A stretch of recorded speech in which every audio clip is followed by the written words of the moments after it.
So good morning, everyone. First of all, I would like to thank once again the organizers for this very kind invitation. For me, it's really a great pleasure to be here in person at this very important conference after having attended and having spoken online or over some of the previous editions. For me, it's a great pleasure to be here. So I will be presenting on the state of the European economy and industry, in particular on the steel market. My presentation is full of slides, and we're running a bit behind schedule, so I will try to keep it brief.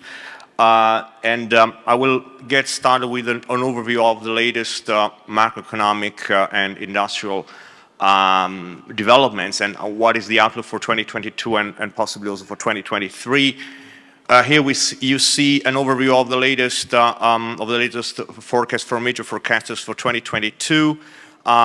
You also see latest EUROFER forecast, which were for GDP growth, which were published along with our latest quarterly economic and market outlook, which is publicly available on our website, which I invite you to read. Well, in a nutshell, we have obviously lowered significantly our GDP growth prediction for 2022 as a result of the multiple downside factors, supply chain issues, which have started over the summer of 2021, which have continued up to now and are getting even worse, particularly due to the war in Ukraine, which has even worsened the outlook. However, in our view, recession should be ruled out. Economic recession is not expected for 2022 in the EU for this year, but we have, however, halved our GDP growth forecast for 2022 from 4.1% previously foreseen to 2.9%, and the European Commission has foreseen a similar growth for 2022, which was 2.7%. Obviously, the war in Ukraine has slashed GDP growth prospect for all major economies, including the US. The European Commission foresees a growth of 3% and the IMF for 4%. But however, the situation remains very certain for the rest of 2022, primarily because of the ongoing supply chain issues which have been materializing since summer of 2021 and the war in Ukraine, obviously. GDP growth peaked in the first half of 2021, primarily driven by the very strong rebound of the industry, of the manufacturing sector, but then has slowed down considerably over the second half of 2021 because of the supply chain issues, primarily very high energy prices, a lack of materials, lack of components, and as we will see, this is something which has impacted particularly the automotive sector. A very brief glance at the two very important confidence indicators, leading indicators. On the left-hand side, the economic sentiment indicator for the EU, you see very clearly confidence going down in early 2022 and really plummeting in March and April due to the expected impact of the war in Ukraine. And on the right-hand side, the Standard & Poor, formerly IHS, Global Eurozone Purchasing Manager Index for the manufacturing sector for the Euro area, which is still in positive territory, which is about 50, but clearly signal a deterioration in confidence from the manufacturing sector, with the index signaling a 15-month low due to the combined effect of war and supply chain issues. And the major concern, which is obviously a consequence of the supply chain issues, of the rising energy prices and the lack of materials, is the unprecedented and very sharp rise in inflation over the EU, as well as in individual European countries, in major European economies. Inflation has reached levels which were unseen since 1993, and inflation is not expected to ease in the coming months. You know, even some central bankers started saying, when inflation started to rise in the second half of 2021, said that this was a temporary thing, but this has not proven to be a temporary thing. This seems something to be, which is set to last much longer. So inflation has reached almost 8% in the EU and in other major economies, and is becoming a real source of concern, particularly on the demand side, because inflation, you know, is a very powerful, a potentially very powerful destroying factor of demand for the private sector and for consumers. Yeah, and then we'll have an overview quickly on the evolution of output in major steel using sectors in the EU. Here we see the growth rates in different quarters since first quarter of 2017. This tells a bit more the story of what happens in steel using sectors, which are really the end users of steel in Europe. Here we have shown the three most important sectors: construction, automotive, mechanical engineering, and also domestic appliances, which have a lower share of steel consumption but are a very interesting sector. We'll explain why. Well, we had you see obviously the sharp fall in steel using sectors output in Q2 2020 due to the pandemic, but then it's interesting to see that the decline, the slowdown in steel using sectors output after a very robust cycle up to 2017. It already started in early 2019 due to uncertainties and tensions in international trade, trade tensions, and weakness of the manufacturing sector. So it culminated obviously in Q2 2020 due to COVID, and then we had a very sharp, very strong rebound, even stronger than expected, over the second quarter of the second half of 2020, and then it culminated in the second quarter of 2021 with a very sharp rebound, which obviously is a reflection of a comparison to the very low volumes seen in Q2 2020. But then after Q2 2021, we had a very pronounced slowdown in steel using sectors output, connected to the increasing impact of supply chain issues and a lack of materials, a lack of semiconductors, particularly for automotive. And automotive, as a result, has been impacted the most, as it already was during COVID, during the COVID recession. Automotive had the strongest rebound, having fallen the most during COVID, but then it dropped in Q3 and Q4 2021 by 15% in both quarters. So automotive is really paying the highest price, the highest toll during the current disruptions. And then in the last slide, we see briefly two other major leading indicators for industry, which show once again the impact of the supply chain issues. On the left-hand side, you see the evolution of order assessment by major steel using sectors. You see that orders are still at a rather high level, in positive territory in April 2022, and with the construction, you see sorry, construction being much more stable, and with automotive, which has plummeted, has seen orders plummeting during the pandemic. Together with metal goods, they have felt the strongest impact of the pandemic, but then they have rebounded sharply following the impact, the evolution in output. But then we see orders, albeit slowing down, still at very high levels. But so it means that orders are very high, but the industries are not able to supply enough due to supply chain disruptions. And on the right-hand side, you see the evolution of industrial production for the whole manufacturing sector in the EU and major individual economies, with industrial production clearly slowing down in early 2022. Particularly Germany has, in Germany, evolution of industrial production has been weaker than any other major EU economies. And so in France, whereas in Spain and Italy, industrial production has continued to grow, albeit modestly, after the very sharp rebound following the COVID pandemic in 2020. And this is an overview which summarizes what we just said. To make it very simple, we see here the impact of the COVID recession in 2020, the rebound in 2021, and the expected outlook for 2022 and 2023, according to our latest EUROFER forecast. So in a nutshell, total sweep, which is industrial production weighted for the steel using sectors, dropped by 8.4% in 2020 due to COVID, and rebounded strongly, as we said, in connection with a very strong recovery of the industry in 2021, at least in the first half of the year, by 7.3%. Automotive paid the highest price in 2020 with a drop of 17%, and rebounded only very modestly in 2021. Output grew by 4% and is expected to grow still quite modestly by 5% in 2022. So automotive will not recover the losses in output due to COVID in 2022, due to the supply chain issues and the war. And also very interesting, we have compared the impact of the COVID and the possible impact of supply chain issues and the war in Ukraine with what happened with the financial crisis of 2009, which has impacted very severely the industry as the whole economy. Was the previous very big recession that hit Western economies. And we see that the impact of the financial crisis on the industry and on SWIP was much bigger, was resulted in a drop of -20% for SWIP.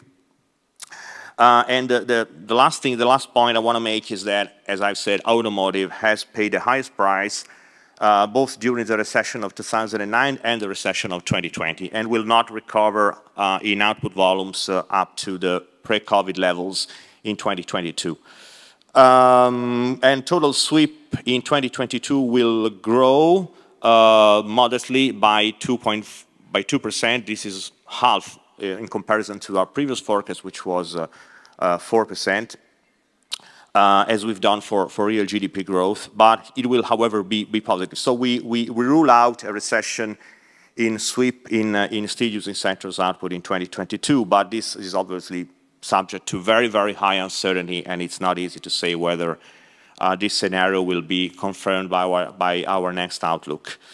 And then we go to the steel sector. We have an overview of major steel market indicators. This is, I think, a very interesting overview of evolution of crude steel production, including all qualities, so including also stainless, since 2008. And this allows us to, let's say, draw the same conclusions which we have seen previously for steel using sectors output. So in 2020, obviously, there was a deep recession, which was by -12%, followed by a very strong rebound in 2021, which was probably stronger than expected. So steel mills in Europe were really able to ramp up production quickly following the very strong rebound of industry, and were able to supply steel in order to meet demand, and they did. So in absolute terms, in absolute volumes in 2021, production volumes were quite high, let's say in the context of the last 4-5 years, and it amounted to 152 million tons. But if you enlarge, if you broaden the historical perspective back to 2008, you see that actually in historical terms, production levels have never recovered from the losses seen in 2009 when the recession was of -30%. So we see the same story that we've seen for steel using sectors. Production levels are not low in absolute terms, but remain below the levels which were seen before 2009. And the same thing applies on the demand side for apparent consumption. This is the evolution of apparent consumption in quarterly terms, because it better shows fluctuations. And here, again, we see the evolution which starts before the onset of the recession of 2009. Following the evolution of steel using sectors and production, we have here the decline in apparent consumption, which starts right before the pandemic. It starts already in Q1 2021 due to trade tensions, as I said, particularly the Trump administration, US Section 232, and other downside factors, the weakness of the manufacturing sector, and some destocking which was in place. So as a result, apparent consumption started to fall, and this culminated in the trough. The lowest level was seen obviously in Q2 2020 during the pandemic. But then we had again a very sharp rebound in second half of 2020, and some some growth, which however moderated considerably, eased considerably. So we have the same pattern that we've seen for production. And we expect as a result, we see in the next slide, we expect as a result that apparent consumption should continue to grow very moderately over the next 2 quarters, but will drop in the 4th quarter of 2022. And as over a result, we expect that in 2022 we will see a drop in apparent steel consumption in the EU, which follows the rebound of 15% in 2021 and two recessions by 11% in 2020 and by minus 5% in 2019. So if this is something which will happen, we will have the third recession in apparent consumption out of the last 4 years, which is something which is worth mentioning. Just a reminder, apparent consumption here is defined as the overall apparent consumption which is not yet corrected, adjusted by the stock cycle. Once it is adjusted by the stock cycle, we call it real steel consumption, and in our forecast we will have positive growth in real steel consumption by 1.8%, which is very much in line with the evolution of industrial production of SWIP, which is expected to increase by 2%. And in quarterly terms, it's interesting to see the evolution since Q1 2017. You see, obviously, deterioration in growth rates with drops starting from early 2019, continuing up to Q2 2020 during the pandemic with a drop of minus 24% in apparent consumption. Then very strong recovery, very strong rebound due to high demand from steel users, and then culminating over the second quarter of 2021 with a growth of 41% in apparent consumption, followed by two much more moderate growth rates in Q3 and Q4. These are the latest figures we have. We will publish soon figures for Q1 2022. But interestingly, imports, as you can see there, the yellow bars, have outperformed in terms of growth, have outperformed constantly apparent consumption. And this leads us to the next slide. Before I would say that in 2023 we expect apparent consumption to rebound more strongly, which is by 5.1% in 2023, but this is something which is expected to be revised depending very much on the evolution in 2023 and the evolution of supply chain issues. But this is something I would like to show you, which is the impact of the latest recessions and the evolution and the consequences on trade balance. The evolution of trade balance, I think, is very much helpful to see. You see trade balance for finished products with all third countries has continued to deteriorate since 2017, resulting in 5 consecutive years of deficit. And the deficit has widened, particularly in 2021, has reached a record level. And also, my last slide shows the share of imports out of demand, which has remained constant, or at least it has never decreased considerably since Q1 2017, and particularly it has remained around high levels for flat products, which are very important for the automotive sector. It has reached 27% in Q4 2021, whereas it has remained much more stable for long products, where it has never gone above 12%. So this shows really the weight of imports out of demand, the importance of imports. And then I will share with you my concluding remarks, which, I mean, I won't repeat everything I already said. I think a few words are worth mentioning, particularly, as the first point is concerned, the first bullet point, the severe supply chain issues started in the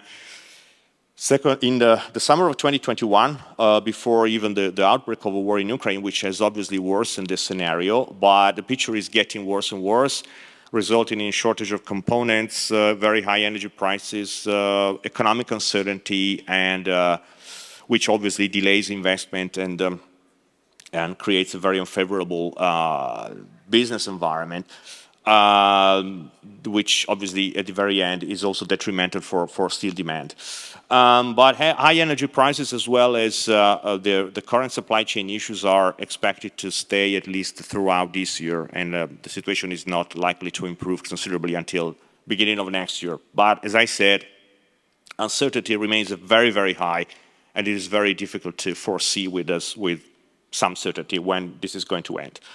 And a very few words about the more general macroeconomic outlook, which one of the speakers before me has also pointed out a little bit, but I think it's worth mentioning the macroeconomic framework that we live in the EU these days. Fiscal rules, so that's to say limits to deficit, have been suspended until the end of 2023, which helps, you know, expansionary economic policies, supportive economic policies for the industry, and so on.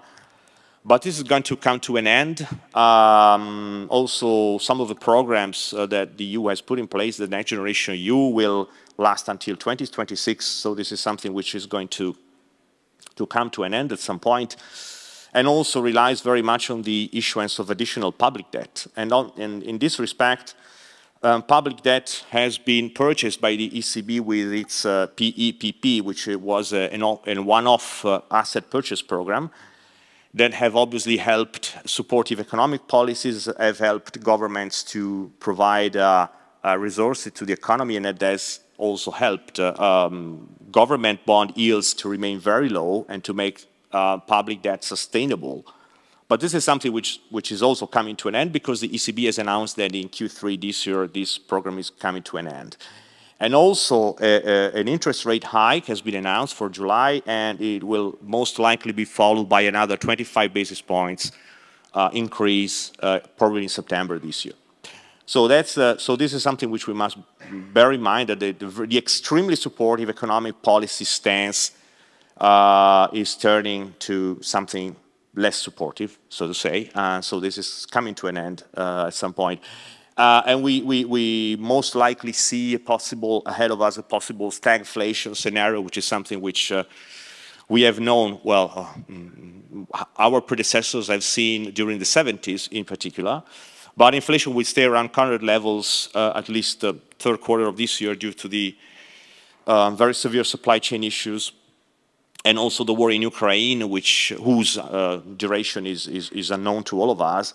Will take its toll on inflation and supply chain issues. And also, another additional factor which is worth mentioning is the slowdown in China due to the extremely severe lockdown measures that are in place in the country, which will further take their toll on the supply chain functioning and on the availability of shipping and these kind of things, and will create additional bottlenecks. And obviously will create, most importantly, an economic slowdown in China, and whatever happens in China is important for the rest of the world. So that's the outlook, general outlook for the economy. And as far as more particularly as far as the stimulus sectors and consumption are concerned, I won't repeat what I've said.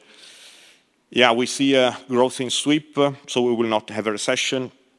As well as for the economy, sweep will grow by 2% in 2022. However, it is a half compared to our previous forecast, and apparent consumption will see a recession by 2% in 2022, third recession out of the last 4 years. But real consumption, due to the stocking process which is in place, will be positive, in line with the sweep evolution.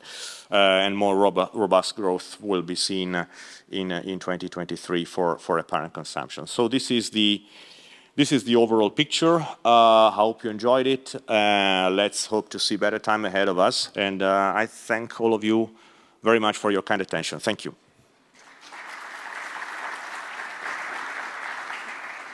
Thank you very much, Alessandro. Any questions from the floor for Alessandro? Sure. Let's have the microphone for Mr. Dalbeler. You might wonder why I keep raising my hands. Murat is paying me for asking questions. So my question, Mr. Sciamarelli, regarding this safeguard, because your outlook wasn't very bright, which reminded me of the outlook that you have included in your petition back in 2017. And then, as you know, Turkey went to WTO on a panel, and the panel have ruled for two basic issues to Turkish favor. One was there were no diversion of quantities because of 232, and the second was the threat of injury wasn't based on real facts. So on top of this, now EU has banned the Russian steel, which is, of course, creating a huge vacuum in the market. So what is your expectation about Commission's attitude for the next round of extension of the safeguard measures? This is one. And if you allow, I'd like also to ask you, what's your thoughts about this scrap export ban? Thank you for your questions. I was expecting a question on safeguards. No, well, if I can, let's say, divide your first question into two, I will. On Russia, the impact of Russia is something which we are still assessing a bit because the situation is very uncertain. There's a total export ban from Russia at the moment. But in our preliminary estimates, so to say, we believe that the impact will not be dramatic, and that we will be able to replace, let's say, the lack of supply stemming from the loss of imports from Russia. So I do not believe that this impact is going to be very dramatic. But that's our first assessment. But we will see. There is some problem with slabs, as you probably know, which are extremely important from Russia when the imports is very relevant. But otherwise,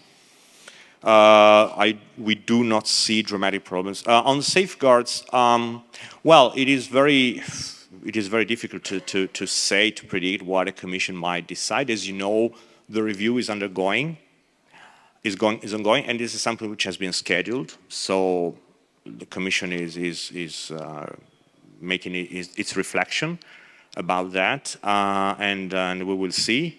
We think that the safeguards were, in general, seen by the Commission as we saw them right from the start. So they were intended to be a measure which aims primarily at protecting, let's say, the import market from excessive fluctuations.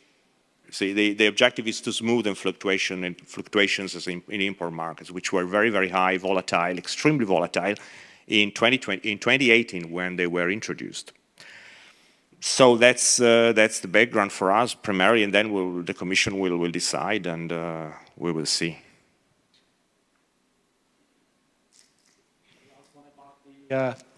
Waste regulation? Oh, sorry. Oh well, we're not against an export ban on scrap per se. I mean, this is not our position, which, however, is still a little bit in progress, as long as the debates goes on within the EU and also the interaction with the European institutions goes on. The legislative process is ongoing. We do see, well, let's say, we do see a possible export ban as a potential opportunity, provided that, and that's the condition, provided that the countries where scrap is exported meet, or let's say make an effort to meet the same environmental standards that the EU has committed to meeting in order to achieve the Green Deal objectives and so on. So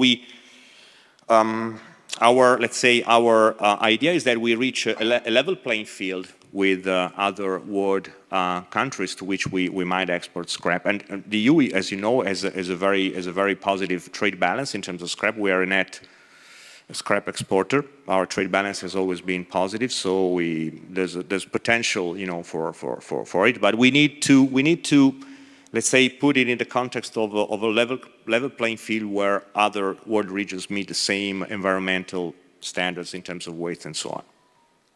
Thank you very much. Appreciated the response. Can we have the microphone, please?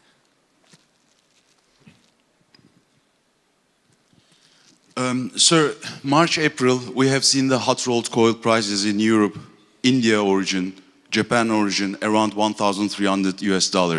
Now it's below 1,000, although India has imposed export duties, but we don't hear any transactions. The prices are lower than 1,000. Is the explanation stagflation for this? Well, from what I see, I mean, at EUROFER we don't collect data on steel prices. We get it from external providers. But what we see for hot rolled is that there's now, I mean, over the last few weeks there has been a decrease in trend in prices at a global level. So you see a decrease in in the EU, in other world regions. I think this is, at least what I can say for Europe, is that the evolution of steel prices was very much linked to the evolution of energy prices, of gas and oil prices, and also and therefore the impact on production costs primarily. That's the explanation which we gave. But for the future, I cannot really make any forecast because it's really impossible. Okay, thank you. Any other questions? I believe. So thank you very much, Sandra. My pleasure. Thank you.